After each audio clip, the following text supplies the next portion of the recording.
Hey guys, this is North back again with another video. Today's video, I'm just coming to you with the last 10 nights of what I wore during the month of Ramadan. I know that it's over by now as of the time of filming. I just want to go ahead and finish it up. I was waiting on a couple packages to come in so that I could record a couple of different videos at the same time, but they ended up being delayed.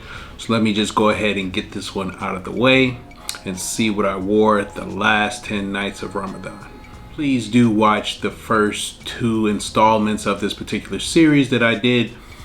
The main thing that I just wanted to get out is just the rotation. It's another type of weekly rotation that I wanted to get out there, but also this year there was only 29 days of the month and not 30. So this is my first year experiencing only fasting 29 of the 30 days. So it'll be what I wore the last 9 nights and then what I wore on the day of Eid. And so for night number 21, I went with the layering combo. And I wore Un Rose from Frederic Malle, and I layered that with Dior's Rose Elixir Precieux or Precieux. So I wore these two together because I felt like wearing rose on this particular day. Now this was a good combo. I'm not really big into layering. Let me go ahead and get the notes for Un Rose. Un Rose was originally released in 2003. If you wanted to look up the notes on this one, you have to look up the fragrance Rose Tonnerre because they did change the name of this one and discontinued this particular one. But the notes are supposed to be the same. The fragrance is supposed to be the same.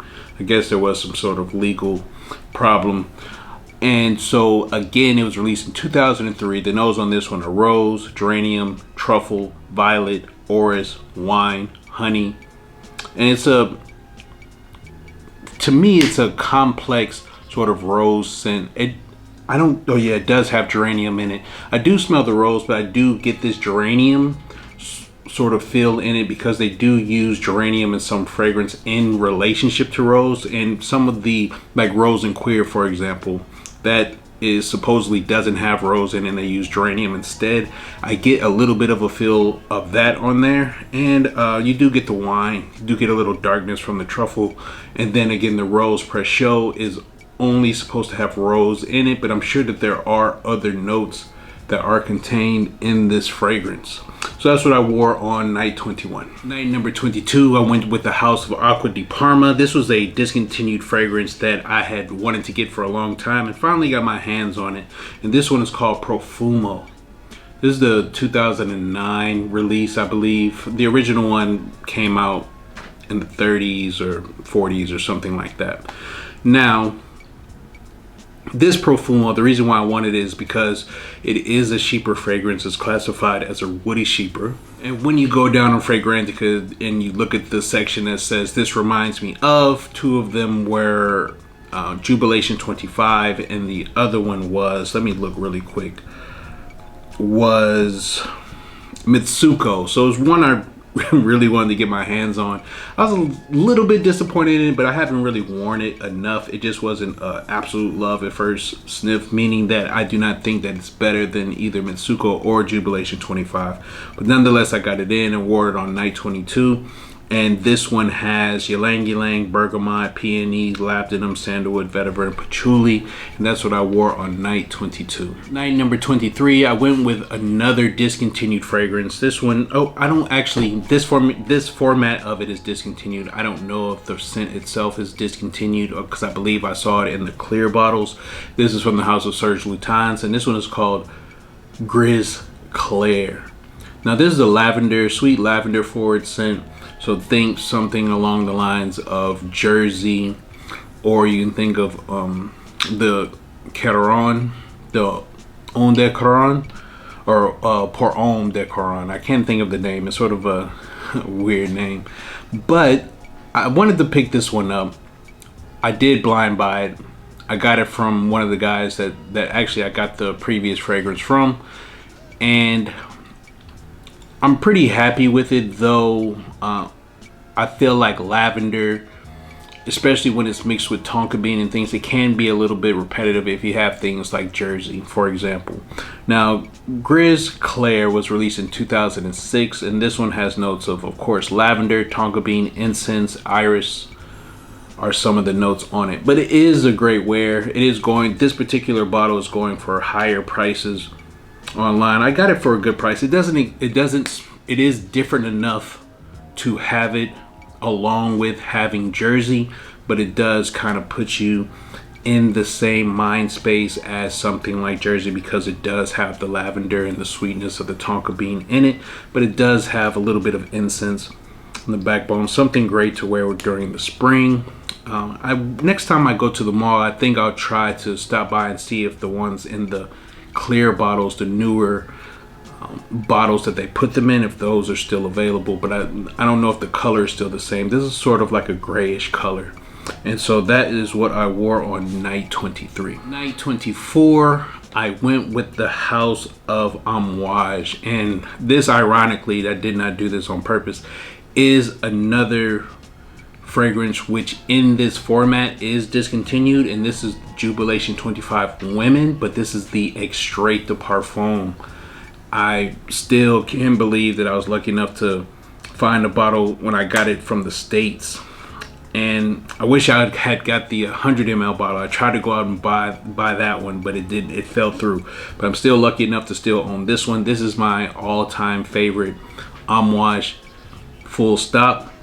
It was originally released in 2007. And the notes that it says that this has is ylang ylang, rose, tarragon, lemon, incense, myrrh, and vetiver, some of the notes.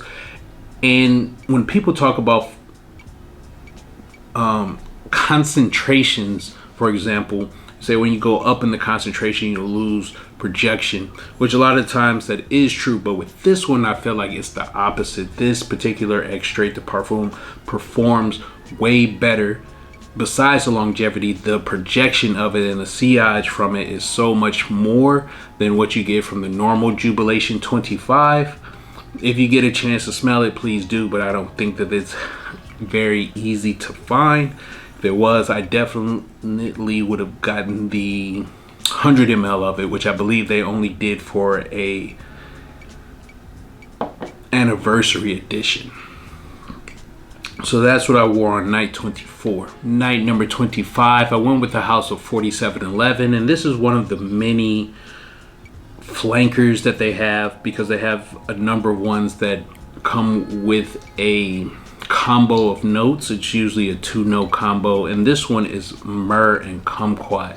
It was one that I wanted for a while. When they first got these 4711s and the different flavors out in Kuwait, they were trying to charge too much for these, because online they go for about $40-50, and they finally brought the price down to something reasonable, so I just went on ahead and picked it up.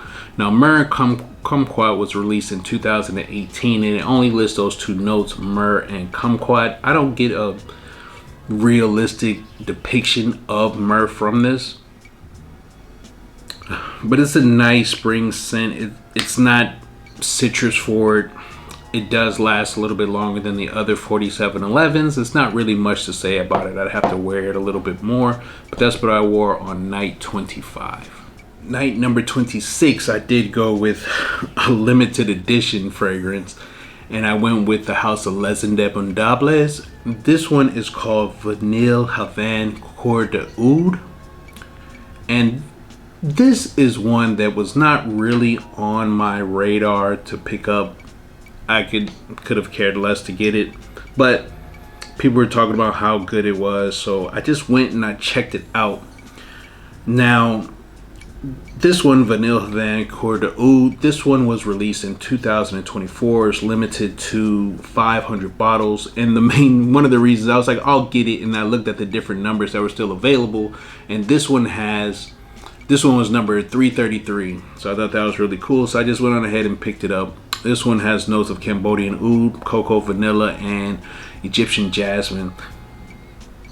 And this one, the oud in this one, it does smell authentic in the sense of different ouds that I've smelled. I can't tell the difference between, like, say, a Laotian oud or a Cambodian oud, but the oud in this one I get is similar to a Malaysian type of oud that I've smelled before, and it's mixed with the vanilla and the cocoa. So this is another one I'd have to wear a little bit more. So that's what I wore on night 26. Nights 27, 28, and 29, I went with more of the quote-unquote Arab traditional scents, and so that's what I just wanted to wear to end out the month.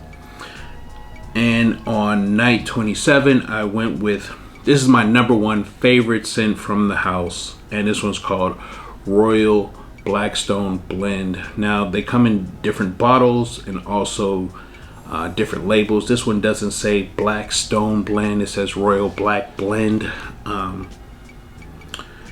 But I have this in the oil form, and I had that one for a number of years, and then when they moved out all the oil, they started making these really expensive ones in these sprayer bottles, making them eau de parfum concentrations. So I picked this one up since this is my favorite scent. They're always very secretive with the note breakdowns. I can't tell you exactly what they say is in it. What I do get is like oud, rose, some iris maybe. And to me, this smells a lot like a variation of a type of Bakur. Not anyone in particular, because they all have different names and they're all different smells, but this is a type of Bakur that you would smell if you had some wood chips and they make some type of concoction of oils that they wrap or dip the wood chips in. And this is what this one reminds me of. I really love this scent. Again, it's my #1 favorite scent. This one and the next two that I will show you are my 3 favorite from the house. They're the only ones that I own at the moment, and I've owned a number of them. So let's keep it going. Night number 28, I went with Blue Kenam. And this one I put in my own bottle. I decanted it in because the bottles that they came in were just horrific. For the type of scent that it is and the price that they are originally charging for it, it was just ridiculous. And then the bottle was just very, very ugly. If I can, I'll try to put it up. But I wore Blue Kenam. I hadn't worn this in a while. This is one of the greatest straight oud scents that I have ever smelled, because it does have this a dirtiness to it, the barnyardiness to it, but it's so smooth and just laid out. I remember describing it as when you put on real oud oil for the first time, it's very strong, and then over time, as you know, as it dries down, it becomes smoother, and then you get the beautiful facets of whatever the oud oil is. This one starts out smooth. I've never smelled a fragrance, oud fragrance quite like this one. It's very good quality. I don't know what else is in it. It doesn't have Kenam in it, which is what they told me at ASQ. But that's what I wore on night 28. So Blue Kenam, I would say, would be my 3rd favorite. This one on the last night, night 29, is my 2nd favorite from the house. This one unfortunately is discontinued, but I was able to find a bottle recently. I'd asked about it, and when the couple came in, the guy called me. So I just picked up another bottle, and this one is Brown Incense. Now they came out with 4 of them. There was white incense, pink, black, and brown. Black was the most popular one. Black is the only one that you can find a review on, I believe, but no reviews on brown incense. And this one is another one that smells like Bakur, but it's completely different than Royal Blackstone. That one smells like whatever it is, the fragrance that they put on it, just the fragrance when you open it up and smell it. This one has a little bit of smokiness to it. They don't smell similar at all. They just smells like a different variation of Bakur. And again, I'm not going to try to find the note breakdown on this one, because this one is not on Fragrantica. And I believe when you go to their website, even though they may list notes, I just don't find them very realistic or reputable. So only thing I can say is that it smells like Bakur. I think it's a beautiful scent. I've always loved it. I remember before my grandfather passed away, I really wanted to gift it to him, so I didn't. So that sort of reminds me of him, even though I didn't get a chance to gift it to him. It's always in my mind that I wanted to gift him that, even though he didn't really wear fragrances. It is a very mature scent that I think is masculine, and I think a lot of people would like it if they knew about it, but most people just know about certain ones from Abdul Al-Quraishi. This was one that was affordable at the time, and it's probably discontinued because it doesn't really sell, and it's my second favorite one from the house.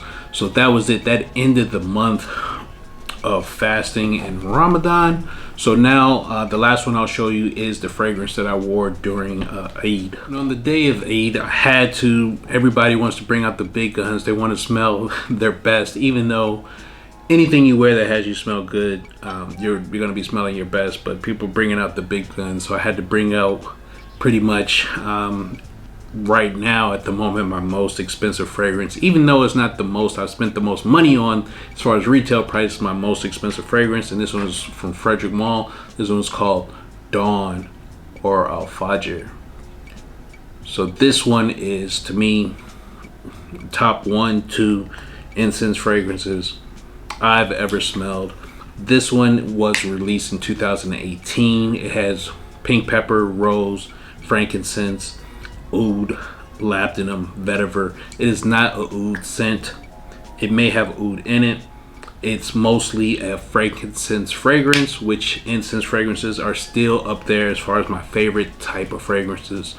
And incense in Arabic is just Coeur, and that's why I love the ones that I mentioned before. So I had to bring this one out. This is what I wore on the day of Eid. So that ends the 30 days. What are some of the fragrances that you wore? Specifically, what did you wear on the day of Eid if you do celebrate? So that's it, guys. I just wanted to wrap up this series for you. God willing, I'll do it again next year if this is something that people enjoy. Please like, comment, and subscribe. I'll see you on the next one, guys. Peace.